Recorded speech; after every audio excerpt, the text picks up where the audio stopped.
the Firekeeper Circle. My name is Marcella MacArthur, and today we have the amazing Chris Anderson Onefeather. You can join us in the chat room at onefeatherjournal.com, where you can come and ask your questions, and it's a lot of fun as we do our banter through the week. And please join me in welcoming Chris Anderson Onefeather. How are you tonight? Oh, I am doing wonderfully, Marcella, and things here in the Midwest are looking really lovely. We had an amazing day today. It was beautiful outside and kind of a first real surge of spring. We've had a couple of warm days leading up to this, but then we've had extended rain and grumbly weather, and so now everything feels like it's back on track, and so this is a wonderful time of the year. It is the most wonderful time of the year, I have to say. We went camping this weekend, and it is beautiful in Texas right now. So, shh, it's a Texas secret. Yes. Well, now, are the bluebonnets still blithering and blooming, or are they going into that dormant phase now? The bluebonnets have died. It's too hot for them. Well... So that means all the campgrounds across the Lone Star State are filled with sweaty people out there scurrying around in the bushes and having fun. Exactly. But it does get a little cool at night, which is unusual, because usually in the summer it stays hot through the evening. But it was actually cool this weekend when we went camping, and of course, you know, they had a country western band play till the mid hours of the evening. You know, what's a campground without country music here in Texas? I suppose so. And on those edgy weekends where we have astrological confrontations going on, you know, like Mars squaring Uranus or something, I suppose that's when shootouts erupt all across that region, because everybody packs a gun down there. Yeah, I have a pink one, so, you know, it's just part of life. Yes, that pearl-handled designer pistol that you can carry in your purse. So. And, you know, I was wondering what was in the stars, because everybody out this weekend, they were out this weekend. Well, that sounds like a lead-in. Let's take a look. Well, the sun's at 27 degrees of Taurus. So, and Taurus is earthy. You know, Taurus likes to be very physical. So everybody is ready to get down in the dirt and wallow in it and have some good fun. Mercury is at 18, 19 degrees of Gemini, so lots of communication. People are ready to speak their truth and share their thoughts. So, yeah, it's a very, you know, kind of, banter-oriented kind of energy around that. And then we had the moon doing kind of its happy dance. The moon has been going through Capricorn over the weekend. And first, you know, it was in opposition to Jupiter, so it was saying, don't get too out of control here. You know, confine your interest to a specific region and get out and have fun. And then once it moved off that opposition and continued to advance, it really, I think, kind of created a lightheartedness, because it was in trine to the sun, or it's still trining the sun. So we've got sun, moon working in nice harmony here from one earth sign to the other earth sign, very physical kind of thing going on. And we had that nice placement in the midpoint of Neptune and Chiron and Pisces. So yeah, it was a very good social weekend. And, you know, Mars has been going stationary direct, which basically means that it has stopped going backwards, and it's kind of sitting there pedaling water now in space. And as we move into this coming week, Mars will be shifting forward. Thank you, Jesus, because when Hallelujah. Yes, when Mars goes backwards, everything just kind of gets sluggish. So we'll have Mars start to wake up and come online this coming week, and it'll be in that very jovial kind of interactive energy, Libra, very airy.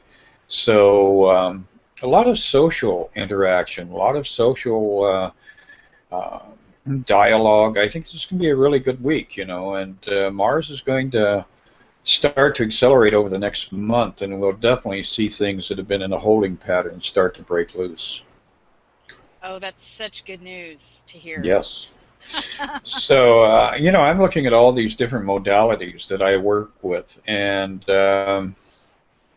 one of the ones that I use as a personal modality, or did use for a number of years, because now I'm shifted over to A Course in Miracles and kind of detaching from some of the other modalities that I used to use, because what I do now for my own personal oracle is I pick up the Course in Miracles and just break the book open and read whatever my eye lands on, and I find that gives me very good insight in the moment. I trust synchronicity, and I've seen it work in my life over and over again. But one of the older modalities that's been around forever is the I Ching, and I used it for probably 20 or 25 years as a way of trying to tap into the rhythm and flux of the universe and to keep myself on track. So I thought I would do an I Ching hexagram for this coming week. And when I cast the coins, I came up with a hexagram number 31. And this particular hexagram really fits nicely with what we were just talking about astrologically, the social energy, and then that Mars energy starting to accelerate in Libra, which is a very friendly energy. And so in the I Ching, the number 31 hexagram is the hexagram of attraction. And the main part of the text says the universe as we know it is held together and governed by the various laws of attraction. From the vast movements of the solar system in infinite space to the perfectly balanced center of the atom, these mutual attractions create all things. In life, these attractions manifest themselves as a complex network of desire, perseverance, fulfillment, and life begets life and evolves itself in an ordered and divine fashion. So the big theme for this coming week is that natural attraction that with the tarot card I also associate with the Lover's card. So this is the primary vibration we'll all be having to deal with. Now, That's so exciting! I'm excited. Yes.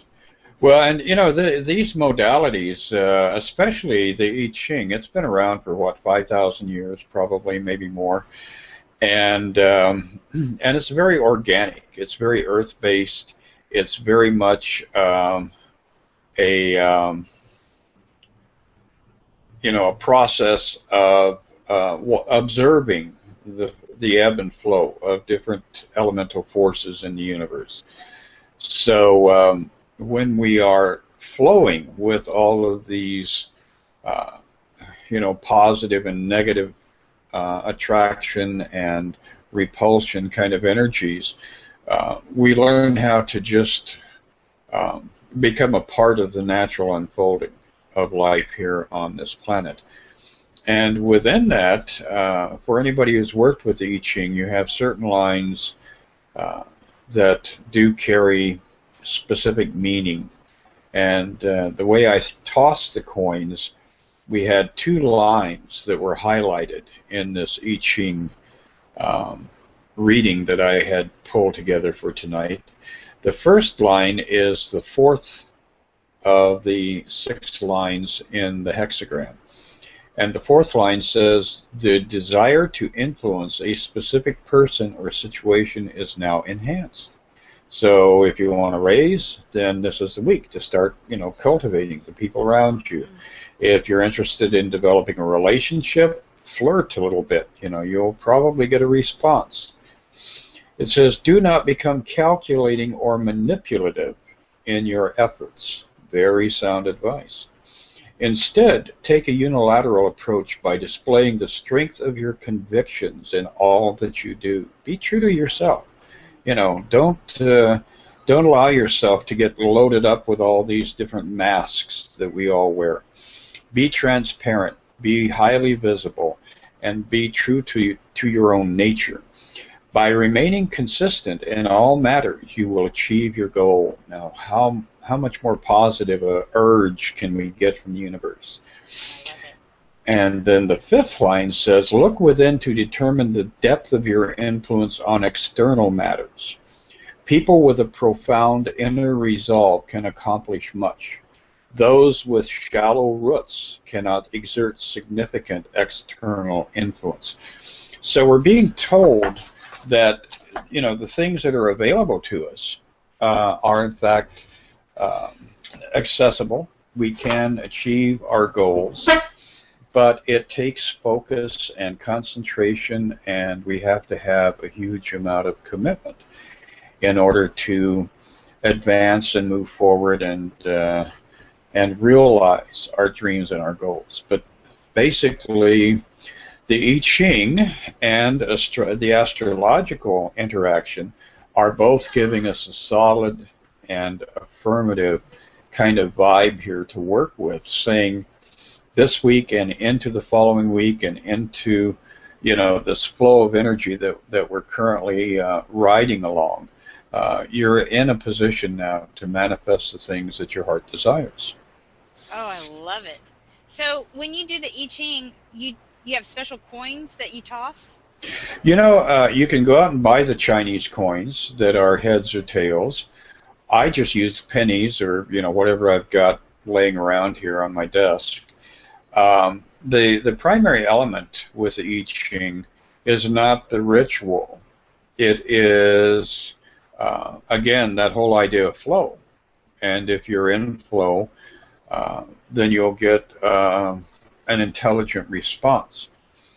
It's like any oracle that we go to. If you're all confused and balled up and in panic mode, you'll get a response that reflects your own fear factor, your own inability to detach yourself and stand back from the situation and become the observer. So, and for those of you who really, are piqued, your curiosity is piqued, the I Ching that I have is called the I Ching Workbook by R.L. Wing, and it's a beautiful, beautiful book. Unfortunately, it's out of print right now, so you're going to have to go out and dig around and use bookstores and go online. I think I paid $20 for mine new, and you can see I've had it around for quite a while. You can find them in used bookstores for a reasonable price. The last time I checked online at Amazon and places like that, they were upwards of $40, $50, $60. But generally, if you go out and meander around, you can probably find that particular workbook, and it is, I think, the most intelligent dialogue I have ever encountered as far as the I Ching goes, and I've seen dozens of translations. So.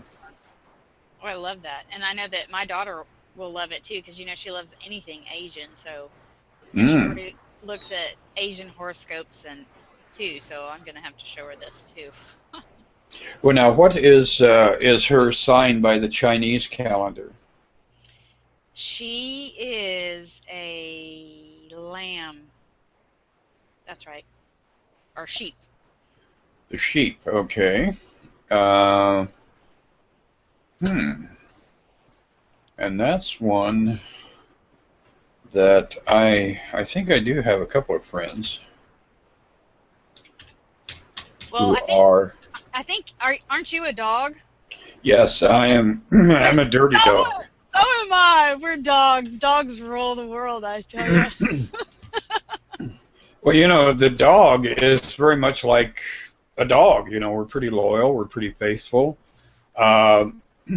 we and we're pretty simple. You know, we're not complex animals. We basically have, you know, our our items. We like our nest. Um, Yes, definitely. so, and I am, if I remember right, I am a iron dog. Um, Is that the same as metal dog? yeah. Hmm. So I'm a metal dog too. See, we're Well, twins. that is interesting. Quite fascinating. Yeah. Okay, for the Chinese New Year, or for the Chinese years, we have the monkey, the rooster, the dog, the pig, the rat, and the ox, the tiger, the rabbit, and the dragon, and the snake, and the horse, and the sheep. Yes. And my kid Eric is a Leo, and he is a dragon Leo, and they are absolutely magnificent. And both of the grandpups are tigers. They're Oh, how born cute. 12 years apart, so which is you know, tigers and dragons and lions. Oh my! So anyway, having related to our different oracles here, uh, what are the current themes that you are pursuing right now there in your Texas Badland So, region? well, that's interesting. I'm like, I'm always working on myself here lately. So I'm really working on career.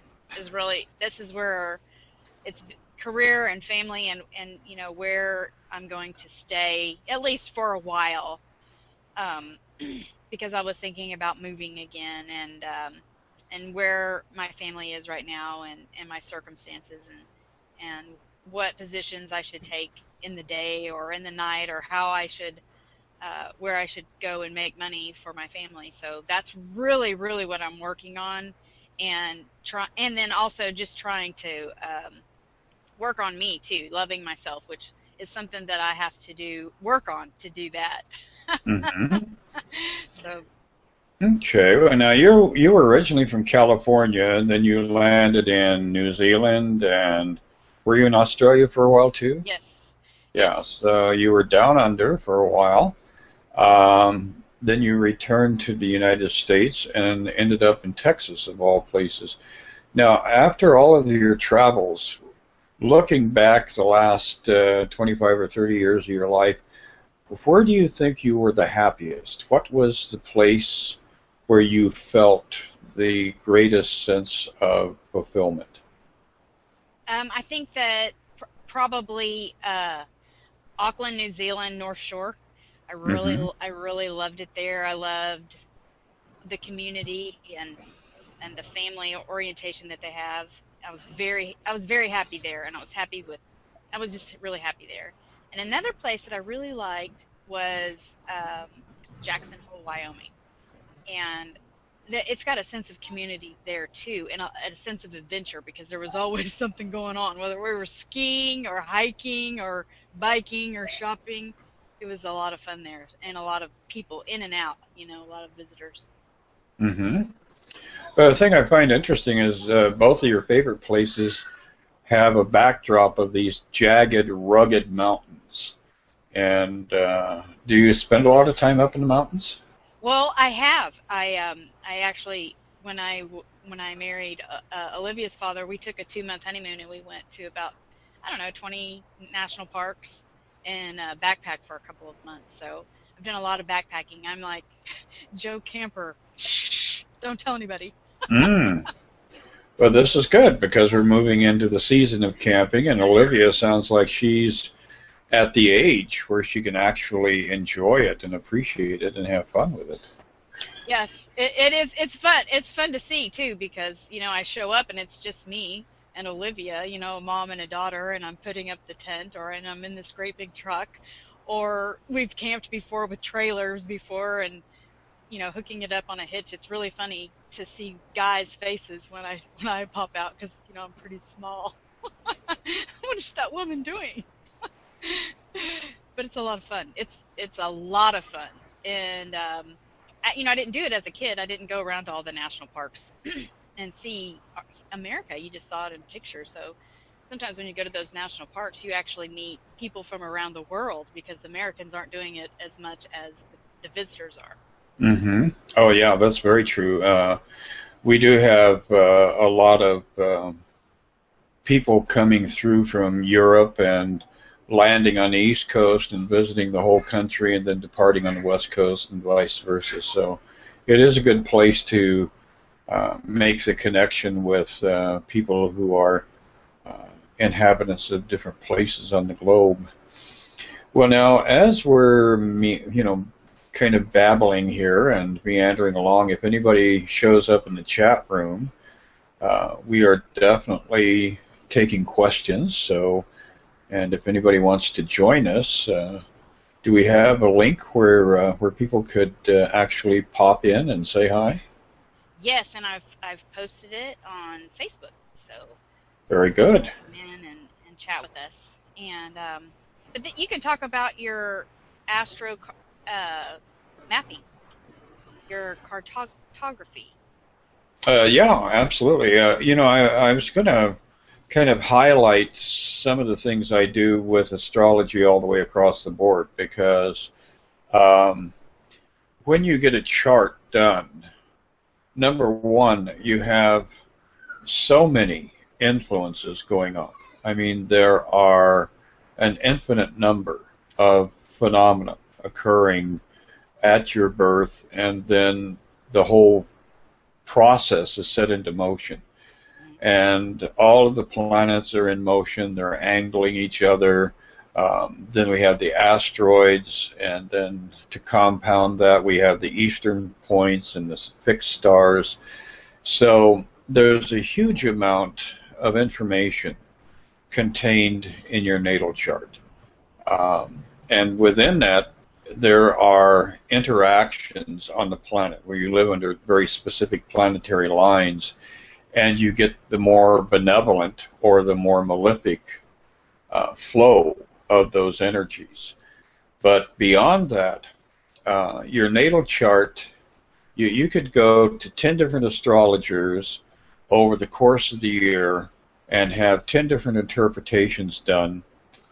And I would bet that 50% of each interpretation would be unique to that particular astrologer that you're interactive with, because that's how much information is encoded in the natal chart.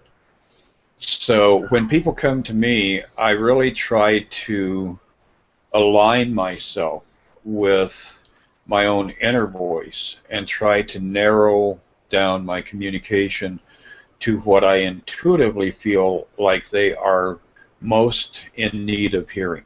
And I think most astrologers, either consciously or unconsciously, do that.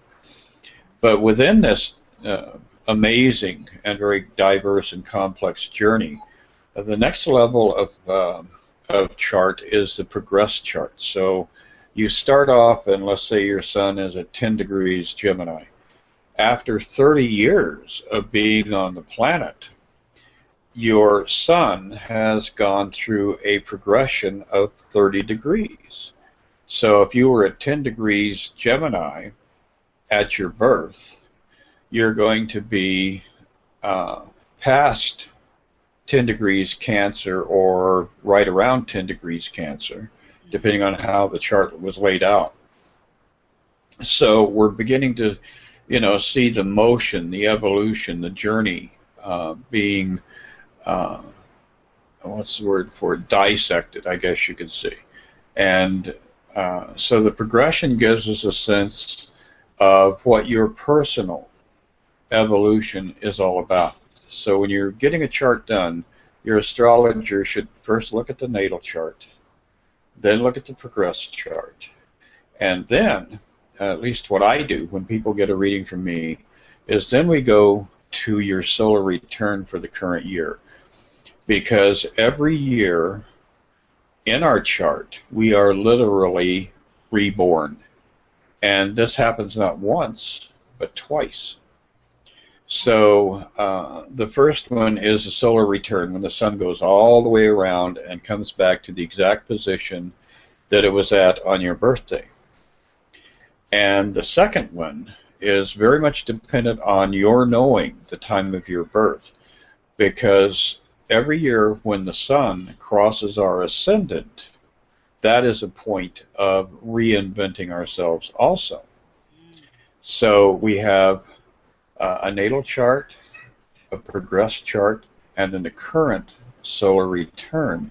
And that gives you a huge amount of insight as to what your theme was, what your identity was, as far as the imprint that the universe put upon you when you were born, how that imprint has continued to evolve, like a work in progress.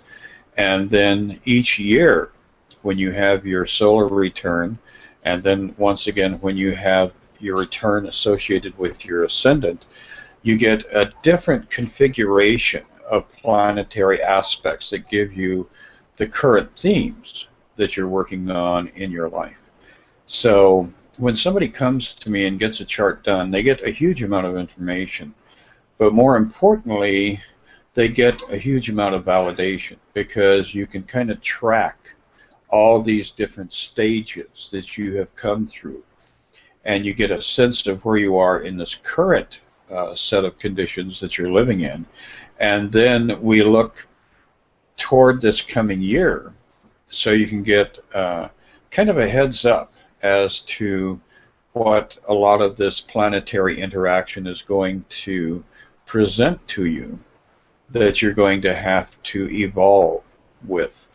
And basically, ultimately, the ideal outcome of people working to understand themselves through astrology is that you eventually outgrow your chart. You eventually become fully self-realized. And within that process, you recognize that you are not the victim of all these circumstances, but you are in actual fact the orchestrator of all of this. And the reason for these encounters in life was to cause a catharsis, to cause a process where you begin to awaken and take on a deeper sense of who you actually are, and finally arrive at that. My favorite two words used throughout the Bible and most other sacred text is to arrive at that point where you recognize I am. You know, I am the universal I am. Oh, that's so So beautiful. yes, that's what the astrology is all about, and the astrocartography does give you a very clear sense of how these different angles that the planets were aspecting our planet, planet Earth, created either tension or openings or opportunity. And you know, if you go back and review and look at some of the lines on an astrocartograph, you can recognize certain things, certain elements that occurred when you were living under specific influences. I know with myself, I saw over and over again after I started studying astrocartography how a lot of the planetary influences were key elements in different stages of my life. So it is all here for us, and that's what the awakening that we're experiencing right now is all about, really, is arriving at a point where we're able to take the tools that the universe gave us and start that journey to living life at the highest level, to have the peak experience of life. Well, you know, what I find interesting is being able to look at the chart, and like you asked me, where was I happiest? And you would be able to look and say, you know, oh, at this time, I can see why you were happy there at this Mm-hmm. particular place. And so I find that completely fascinating. Or it looks like it'll be an easier place to live, or you'll fit in a little better, or oh, that place looks like you're going to be working really hard. Exactly. I have had a couple of clients who had reached out to me, and they were living either under a Saturn line, a Mars line, or a Uranus line, and they were wondering, why is my life so difficult? You know, it's like every time I think that I've finally started to advance, something turns around, and I'm back to square one. And you know, especially if you're living under a Saturn influence, you're going to find that over and over again, life is going to deliver struggle to your doorstep. Now, perhaps the whole point of that was to get you to the point where you realize that you don't have to struggle. And in recognizing, oh, the environment I'm living in is creating this kind of struggle over and over again, then you mobilize and you get out of there. But you're also moving your consciousness forward at the same time. You know, if you're not evolving with the process, you can relocate 10 times a year and you're not going to be any happier. You have to understand what it was that had compelled you to land in that environment that you were in, and then sift through all that information and arrive at a point where you're beginning to understand what the rationale was, what the theme was, and of course that's the first step into the next level of awakening. Oh, I love that. And the other question I wanted to ask you is, I wonder if, you know, how you said that every year we're like reborn. Mm-hmm. I wonder, you know, if you regard that with scripture, with, you know, you always hear you need to be reborn. I wonder if that had anything to do with that, with the astrology. Well, I think there's definitely a certain element of, you know, a cross association. I think that Jesus and Buddha and all of the great visionaries, all of the people who have gone through that process of awakening and, you know, claiming their own true identity and on that higher vibration, they all recognize that it is a birthing process. We give birth to ourselves. One of my favorite lines from, I think it may be from Shakespeare, where it's he says, "Child is father to the man." You know, and we have to go back and claim our innocence and claim the integrity of our childlike nature in order to initiate the next level of growth. So I would imagine to some degree there is a crossover association, but I think ultimately what Jesus was alluding to was that realization that our incarnation, that this realm that we are born into, was perhaps a dalliance in the idea of separation. And so we have to be reborn back into that greater unified consciousness, that greater brotherhood and sisterhood that ultimately we are trying to reclaim and implement in our lives. I love that. And then, you know, I was thinking, I was 33 when I had my daughter, and I waited 10 years after I got married before we decided to have children, and that would make me a Cancer. And I'd always thought, oh, it was because we needed to wait, because I was waiting, you know, we need to have a more steady job, we need to have more money. But I think it's probably because I was like, now I'm ready to nurture. Right. Yeah, you were definitely in mommy mode, and your body was ready for it, your consciousness was ready for it, and more importantly, Olivia was ready to join you in this material world. Oh yes, and she is something else. She is quite a hoot. Mm-hmm. It's really been fun. I always say, you know, if I would have realized how fun it was, I would have started having kids a whole lot sooner. But you know, it all in its perfect timing. Well, and it really is a huge commitment. So it's not something to be, you know, lightly taken on.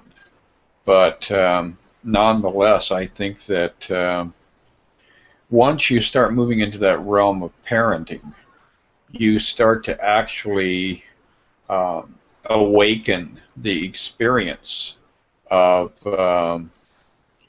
you know, uh, fulfilling your divine reason for being here, I guess you could say.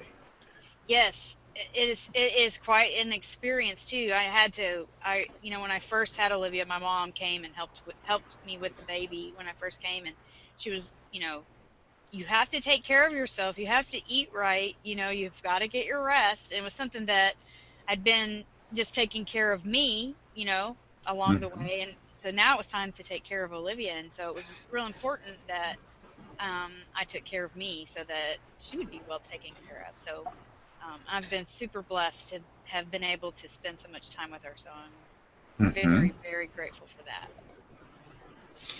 One of the things from A Course in Miracles that I find very much a part of our discussion right now is in the Course there's some dialogue about the fundamental nature of God and man. And this is actually from the section called The Origins of Separation.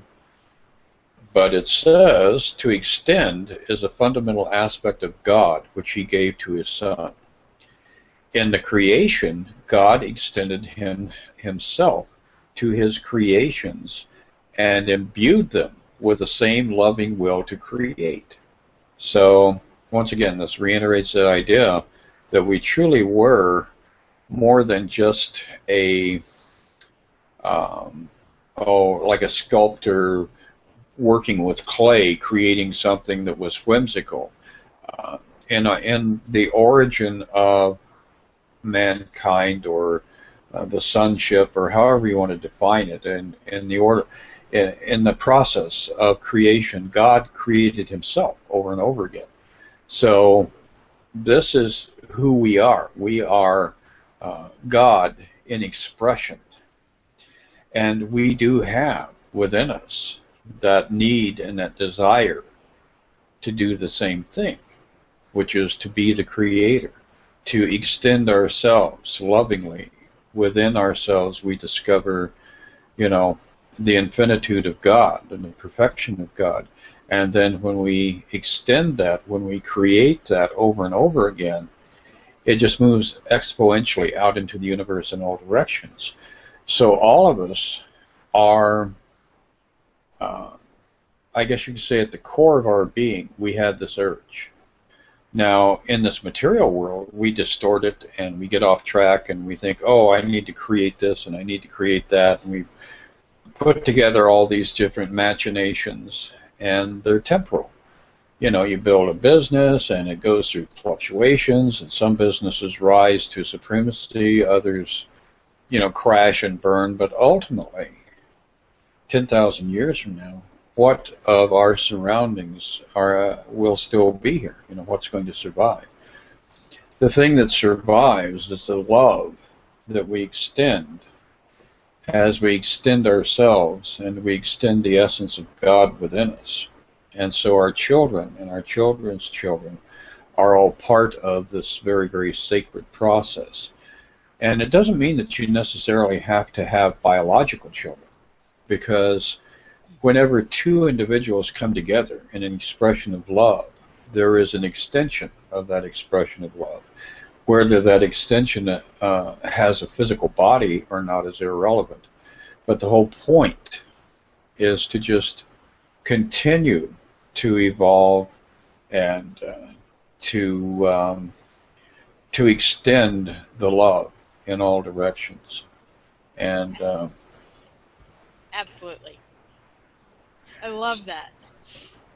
it is interesting that you know when you get all blocked and when you're internally churned up and you can't really find your voice, if you will go and hang out with kids, you will discover something amazing will occur. It draws you back to that point of your own innocence where you can recognize who you actually are all over again. And you can see within them um, all of the things that have substance and value.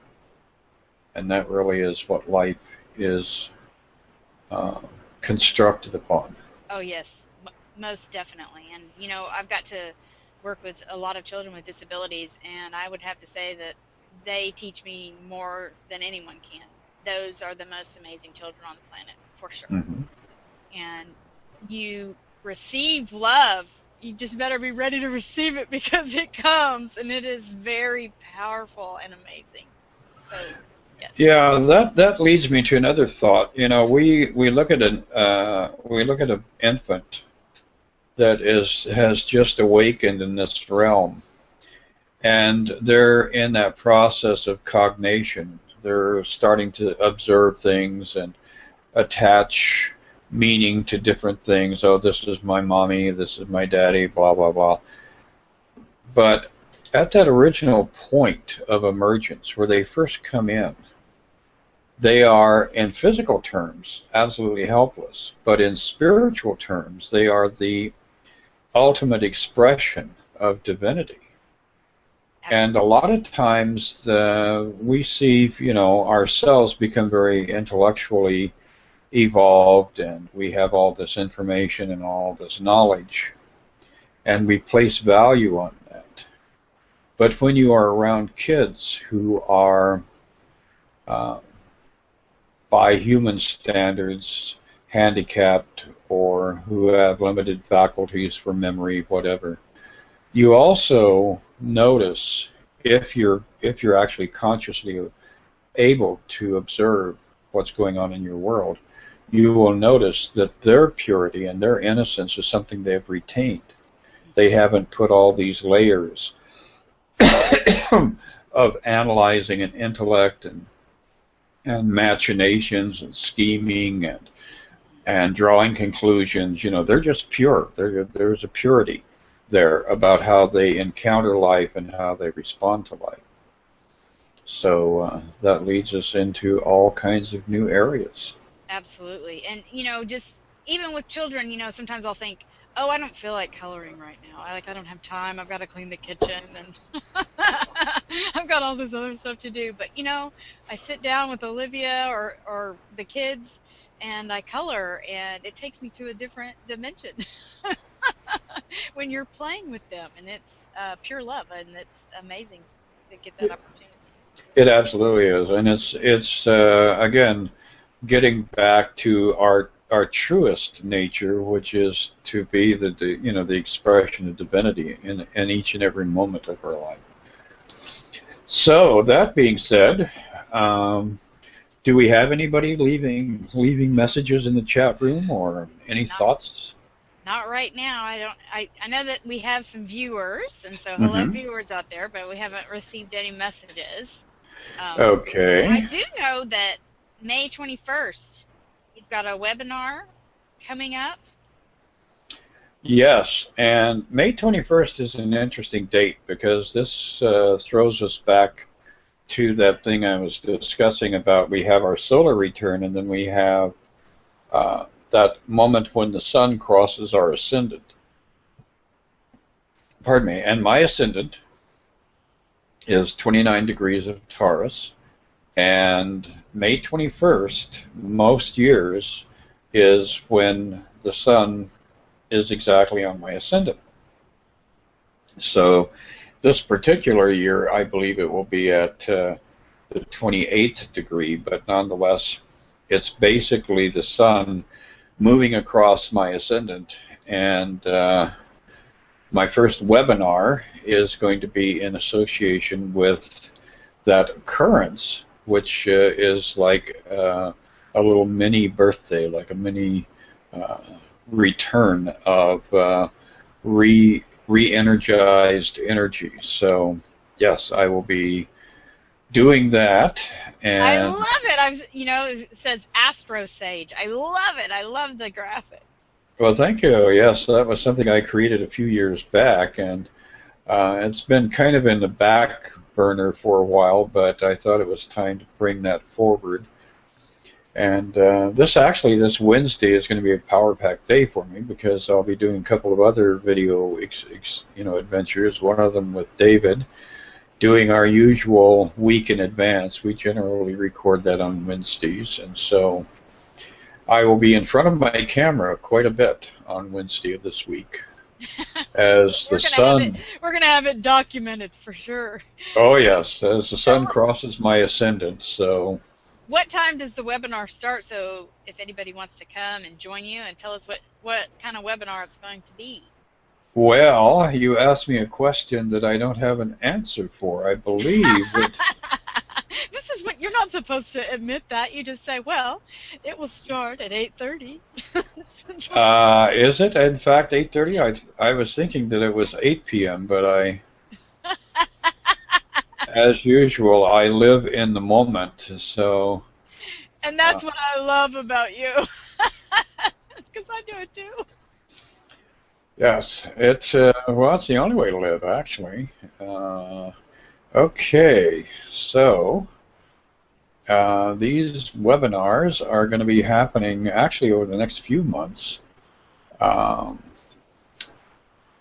the way you can find out about this is to, number one, check my Facebook page. But Carrie Turcotte, my Canadian friend, is an international psychic medium and spiritual counselor, and she has her website, which is carrieturcotte.com. And again, if you go to my various places where I'm plastered around the universe, you will find information about her also. And that particular webinar is coming up 8:30 to 10 p.m. Eastern Standard Time. So you can make adjustments for where you live in relationship to the East Coast. And join us for that. Sign up for that. Because I'll be doing a full month. I'll be starting off on this first webinar with the month of June, looking at the astrology and a few other things. So it'll give you a lot of material to work with for planning how you want your life to unfold. Oh, that's going to be so fun. Oh. Yes, and I'll be shooting out emails, and Carrie, I'm sure, is going to be shooting it out to a large circle of people also. So you'll definitely. I think that I'm going to be there too. I too am going to have a busy May 21st, so I'll be on screen too. So it'll be great to connect. So. Well, absolutely, and you know what's going to be happening is we see the sun in that final passage out of Taurus, and it's going to be lighting up the Geminis as it moves into the 22nd, 23rd, and 24th. So you'll definitely feel that surge of energy coming back into the home of your natal sun. I can't wait. Yes, it is actually my birthday week too, so it'll be a fun birthday week. And you're going to stay clothed for your event this year, or is this going to be one of those? Well, I have this, I've been working on a Native American costume, so we'll see how clothed I get. Well, I have memories of mermaids, so nothing will shock me that you show up with. As a matter of fact, I'll be very enthusiastic. Oh, just thank you for your support. Absolutely. Anyway, well, as we're coming up to the top of the hour, the other thing that I would like to do is share a few cards for this coming week also. So let's see what the tarot has to say. Astrologically and with the I Ching, we had some very, very positive and very similar readouts. And interestingly enough, with the tarot deck, the first card we get is a Nine of Cups. And that is a card of wish fulfillment. So this reinforces that idea that if you have the tenacity and the belief and the commitment and the vision, this is a week where you don't want to hold back. You want to launch. You want to throw yourself passionately into the process of your life, and you will find that you will meet with success. Um, the next card up is stuck. Anyway, I've got to stop having lunch with my cards because sometimes I have, Chinese food with the sauce and it sticks to the card. And anyway. And what is your secret? Eat lunch when you're pulling cards. Oh yes, that's the ancient wisdom of Confucius that I occasionally channel when I have my wonton soup and my egg roll. I become very wise in a sort of Occidental fashion, I guess you could say. Okay. Anyway, the next card up for this coming week is the Emperor card, and this is all about advancing. This is a time to pull out all the stops and to rally your forces and to get invested in, moving forward on every level. It is a week where you can rectify those situations in your life that are out of balance. Because even though this is a little bit precarious, this individual nonetheless has attained or reclaimed balance. So that's a big theme also coming up. And we have Mars going direct in the sign of Libra the scales. Again, the synchronicity of all of these different modalities that we're playing around with here this evening are kind of doing a crossover. This is also a very positive and powerful week for reconciliation, for creating new friendships and healing old friendships and old relationships. And in the background you can see the caduceus. So it goes over even into that theme of physical healing. If you have been dealing with some physical problems, if you have been working with elements within your body that have gone askew, this is a week where you can turn the tide and start reclaiming your natural interior process of healing and regeneration. So again, this is a very big week as the sun advances from Taurus into Gemini. The fourth card is the King of Cups, which is all about initiating. And cups are spirituality and love. So opening your heart, getting out there and opening the door for somebody and, doing something kind in the face of somebody's anger, that sort of thing. This is a very profound week for turning negative into positive. And again, you have to be committed to doing that. You have to have your depth. You have to have roots. And your roots should be in that foundation of love. And the final outcome is by the end of the week, waking up and realizing that the past was just a bunch of dreams. They were nightmares, and that you're back on track, and that the journey is opening up before you, and you are in fact advancing toward a higher plateau and toward a better stage of personal unfolding in this journey on this small planet in a remote corner of the universe. Oh, that's absolutely beautiful. It's going to be a great week, and it's always great to share the screen with you. It's always wonderful. You have a Jupiter and Leo bash that you're going to be doing in Sedona, Arizona with David Palmer. Yes. July 17th through the 22nd. So, thank you. Oh, that's going to be so exciting. Well, the best part is that the entire family is going to be accompanying me down there. I've got my kid and my grandson and my daughter-in-law. And so we are going to be doing the family thing. And young Jonathan is 15 and just a delight to be around. So we will be out in the sun, although my family is really very Midwestern in a lot of ways. So we'll probably turn into night owls, and we'll be in the swimming pool all night long and sleeping through half the day. because we're not used to that 110-degree weather. But it'll be a very exciting adventure. And then for all the people who join us at David's birthday bash, I will be hanging out with David, and we'll be doing some lectures, and um, I'll be doing some personal readings one-on-one with people, and then I'll also be doing some naming ceremonies for people who want their Native American name, and that's a very interesting process. And Oh, you're kidding me. yes, I want to do that. I want to know my Native American name. Oh my well, gosh, how exciting. we may do that live Oh, on our next show, where oh, yes. we will we will have Spirit bring forth this name that you currently are vibrating to.